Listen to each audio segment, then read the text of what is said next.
Hello दोस्तों, नमस्कार।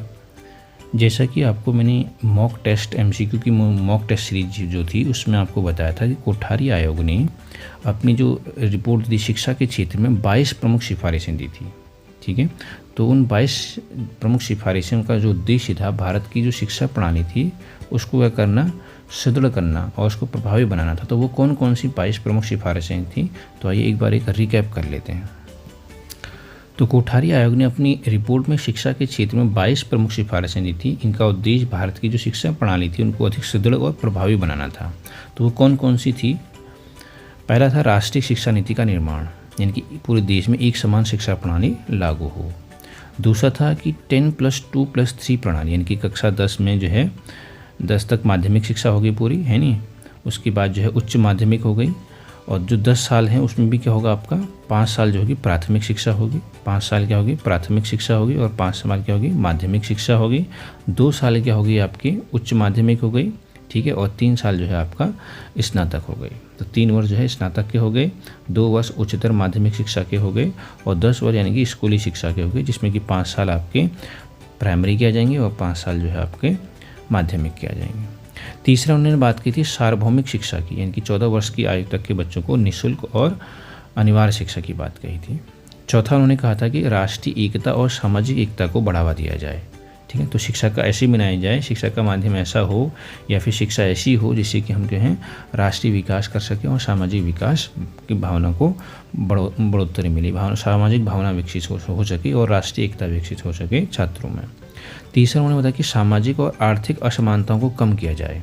ठीक है, इसके लिए उन्होंने शिक्षा के माध्यम में अवसरों की समानता को सुनिश्चित करने की बात कही। तो अवसरों की अगर समानता सुनिश्चित होगी सभी के लिए जो है, चाहे वो SC/ST या फिर लड़कियों के लिए, तो इससे क्या होगा सामाजिक और आर्थिक जो है असमानता होगी वो कम होगी। तीसरा उन्होंने बताया था महिलाओं की शिक्षा पर जोर, यानी कि लड़कियों की शिक्षा पर उन्होंने जोर दिया था, महिलाओं की शिक्षा पर उन्होंने जोर दिया था। छठा उन्होंने बात की थी सामाजिक सेवा के लिए शिक्षा का उपयोग। जो शिक्षा का उपयोग हो वो किसके लिए हो, सामाजिक सेवा के लिए हो, जिससे कि राष्ट्र का और समाज का क्या हो सके, विकास हो सके।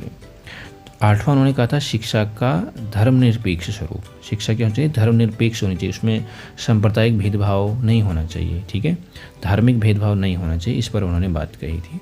नवा जो था उन्होंने बताया था शिक्षा की में क्षेत्रीय भाषाओं का उपयोग किया जाए। कौन सी भाषाओं का, क्षेत्रीय भाषाओं का, यानी कि मातृभाषाओं को बढ़ावा दिया जाए या फिर क्षेत्रीय भाषाओं को उन्होंने बढ़ावा देने की बात कही थी, माध्यमिक शिक्षा में भी और प्राथमिक शिक्षा में भी। अंग्रेजी और हिंदी का प्रावधान की बात भी कही थी, यानी कि जो उच्च माध्यमिक थी उसमें उन्होंने अंग्रेजी की बात कही थी और राष्ट्रभाषा के रूप में कहा था उन्होंने हिंदी का ही उपयोग किया जाए। ठीक है, बट उच्च शिक्षा के लिए उन्होंने अंग्रेजी की बात कही थी। 11वां उन्होंने पॉइंट बताया था कि शिक्षा में विज्ञान और प्रौद्योगिकी पर जोर दिया जाए। ठीक है, जिससे कि वैज्ञानिक दृष्टिकोण मजबूत हो सके, यानी तकनीकी ज्ञान को बढ़ावा मिल सके। 12वीं बात उन्होंने कही थी कि शिक्षा में अनुसंधान और विकास को महत्वपूर्ण माना जाए, यानी कि जो उच्च शिक्षण संस्थाएं हैं उनमें अनुसंधान और नवाचार को प्राथमिकता दी जाए। 13वां उन्होंने पॉइंट बोला था कि शिक्षकों का प्रशिक्षण और स्थिति में सुधार हो। ठीक है, जो शिक्षक हैं उनका जो प्रशिक्षण हो उनको अनिवार्य बनाया जाए और उनकी सामाजिक स्थिति को जो है ऊंचा उठाने के लिए उनके वेतन भी बढ़ाए जाएं जो प्रशासनिक लेवल के हों।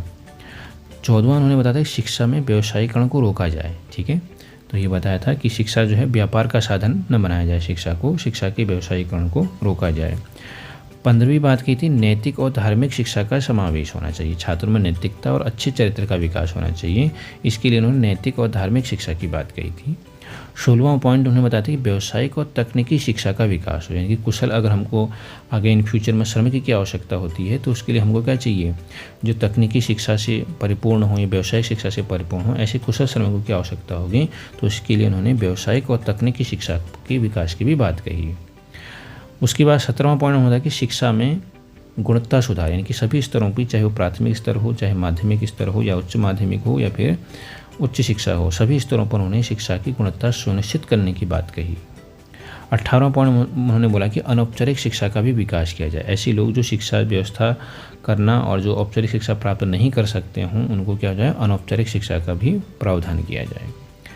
स्कूल और कॉलेजों का विस्तार भी किया जाए, यानी कि शहरी क्षेत्र और ग्रामीण क्षेत्र में असमानता है ना, क्षेत्रीय असमानता है, तो उसको भी कम करने के लिए उन्होंने बताया था कि स्कूल और कॉलेजों का भी विस्तार किया जाए, खासकर ग्रामीण क्षेत्र में शिक्षण संस्थानों की संख्या बढ़ाई जाए। 20वां पॉइंट उन्होंने बोला था कि शिक्षा के लिए अधिक वित्तीय सहायता दी जाए, यानी कि शिक्षा पर जो राष्ट्रीय आय का 6% खर्च करने की उन्होंने सिफारिश की थी। समान पाठ्यक्रम होना चाहिए पूरे देश में, तो उन्होंने राष्ट्रीय एकता को जैसे कि बढ़ावा मिले तो स्कूलों में जो है समान पाठ्यक्रम लागू करने की बात कही थी।